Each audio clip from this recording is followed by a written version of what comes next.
The heavy, humid air of Blackwood Penitentiary was thick with the scent of unwashed bodies and burnt tobacco, a place where the strong thrived on the misery of the vulnerable.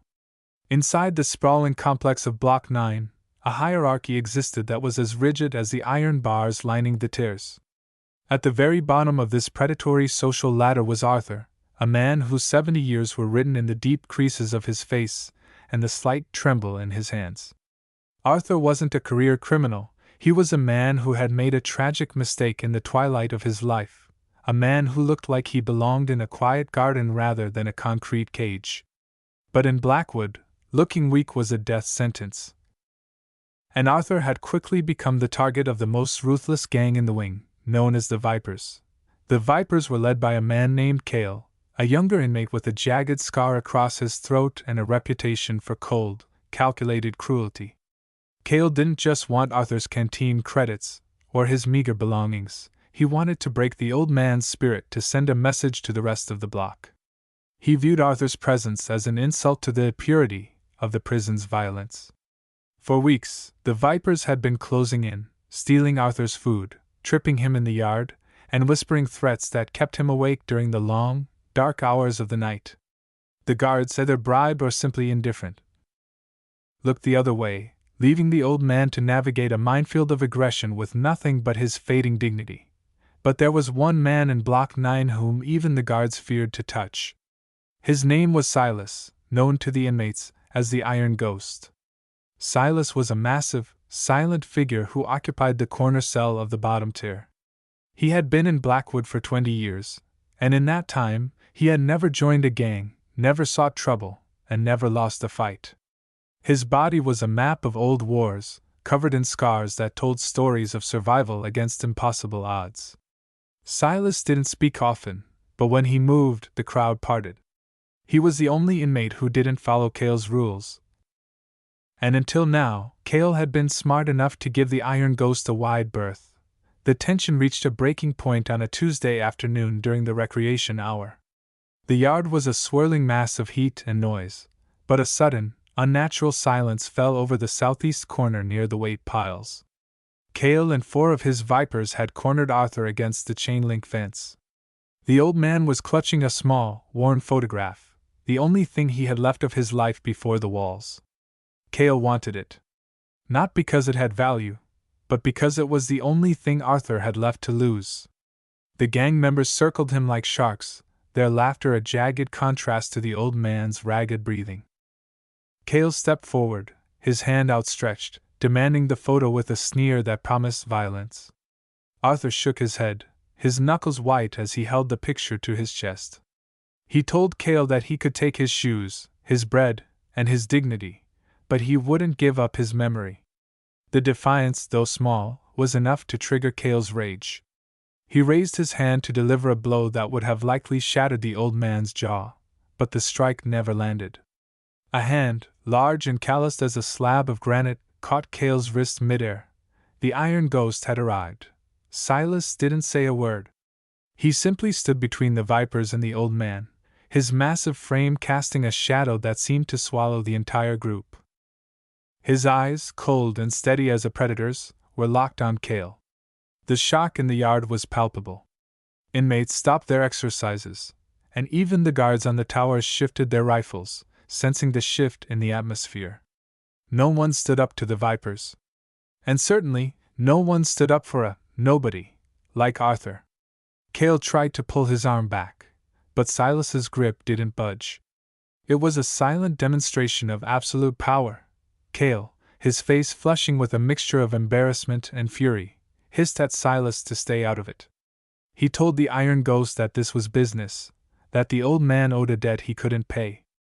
Silas finally spoke, his voice a low, resonant rumble that seemed to vibrate through the very ground. He told Cale that from this moment on, Arthur's debts were his debts. He told the gang that if they wanted to touch the old man, they would have to go through the man who had survived 20 years of Blackwood's worst nightmares. He released Cale's wrist with a dismissive shove that sent the gang leader stumbling back into his crew. The Vipers hesitated.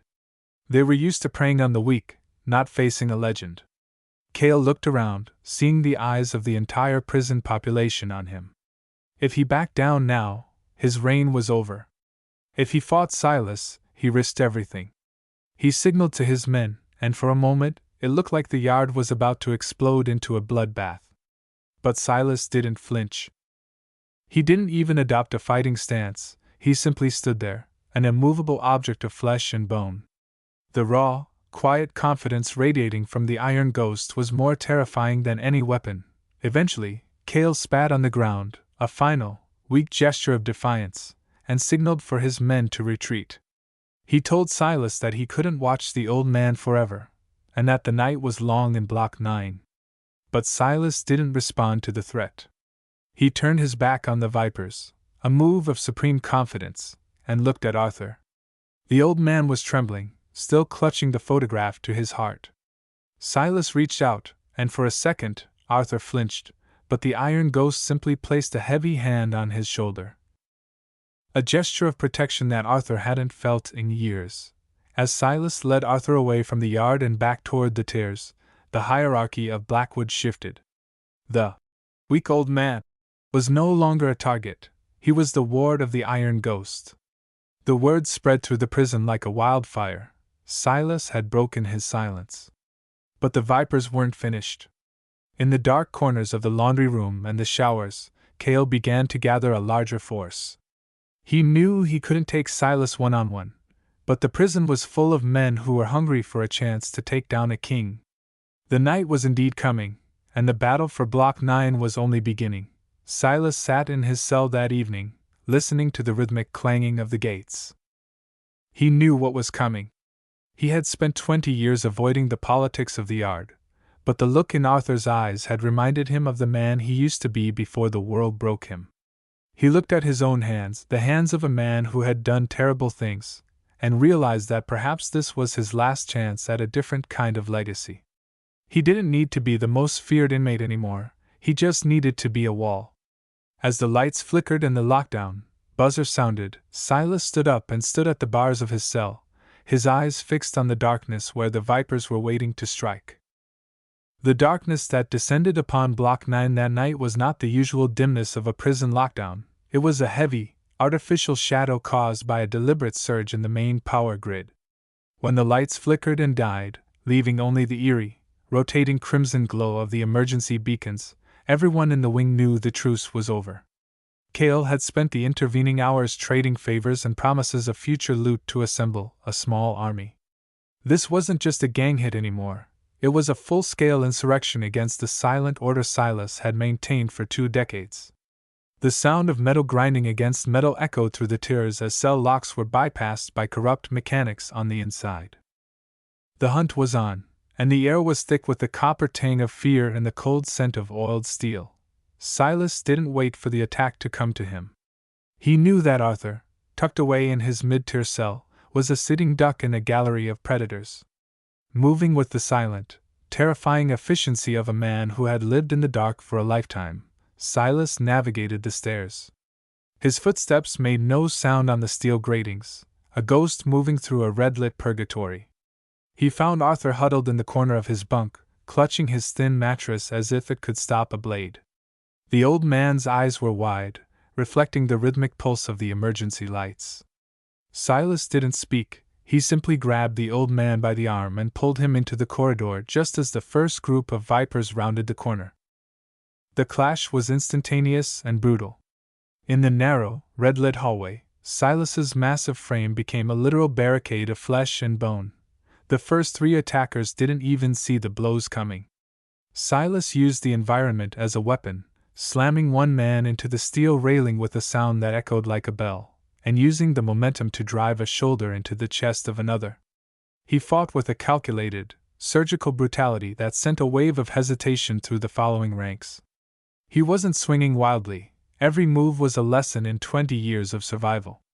But Cale was behind them, safe in the shadows, screaming orders and pushing more men into the fray. He knew Silas was human. And even a giant eventually tires. The plan was simple and cruel. Drown the Iron Ghost in a sea of bodies until there was nothing left but a broken old man.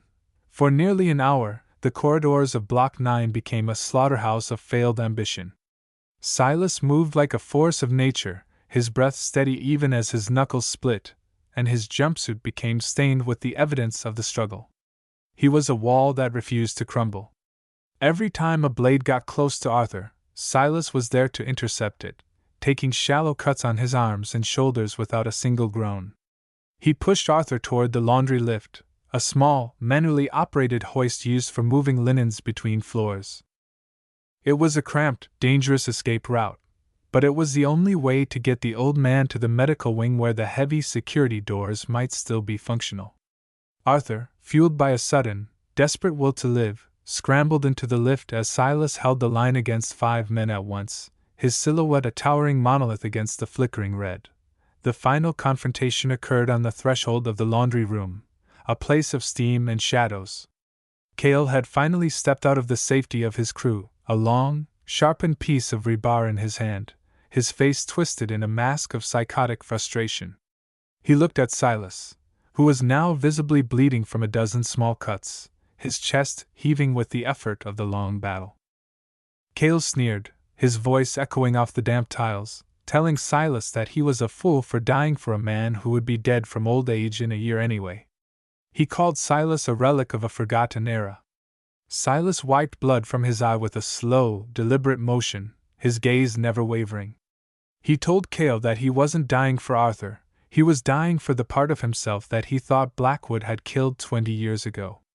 He told the boy that some things, like a man's word and a stranger's life, were worth more than any prison reputation. The fight between the two was a contrast in styles, Cale's frantic, desperate lunges against Silas's grounded, economical power. The air was filled with the hiss of escaping steam and the heavy thud of impacts. Cale, fueled by adrenaline and spite, managed to drive the rebar into Silas's side. It was a sickening sound, a wet thud that made Arthur scream from the shadows of the lift. But Silas didn't fall. He didn't even flinch. He stepped into the pain, closing the distance, and catching Cale by the throat with a hand that felt like a closing vice. The strength in Silas's grip was legendary, and as he lifted the gang leader off the floor, the rest of the Vipers stopped in their tracks. The Iron Ghost wasn't just a man, he was a monument to human endurance. Silas leaned in close, his breath hot against Cale's ear, whispering that the night was indeed long, but the morning belonged to those who had the courage to stand their ground. Silas didn't kill him, though every man in that room knew he could have snapped Cale's neck with a single twist. He dropped Cale's gasping, broken form to the floor like a piece of discarded trash and turned to the remaining gang members. He stood there, bleeding and battered, yet looking more powerful than ever. He told them that the power would be back on in 5 minutes, and when it did, the tactical teams would be looking for someone to blame for the blackout and the blood. He gave them a choice. They could stay and face the consequences of a failed mutiny and a life sentence in solitary, or they could go back to their cells and forget they ever heard the name Arthur. One by one, the Vipers melted back into the darkness of the tiers. Their loyalty to Cale was built on fear, and Silas had just shown them a much greater, much more ancient terror. When the lights finally hummed back to life, the scene in the laundry room was one of silent, staggering devastation. The white fluorescent light was blinding after the red gloom. Silas was slumped against the brick wall, his hand pressed firmly against the deep wound in his side, blood seeping through his fingers. Arthur crawled out of the lift, tears streaming down his face, and sat on the cold floor beside the man who had saved him. He tried to speak, to offer some words of gratitude, but Silas simply shook his head. With a trembling hand, Silas reached into Arthur's pocket and pulled out the worn photograph, the one Cale had tried to steal.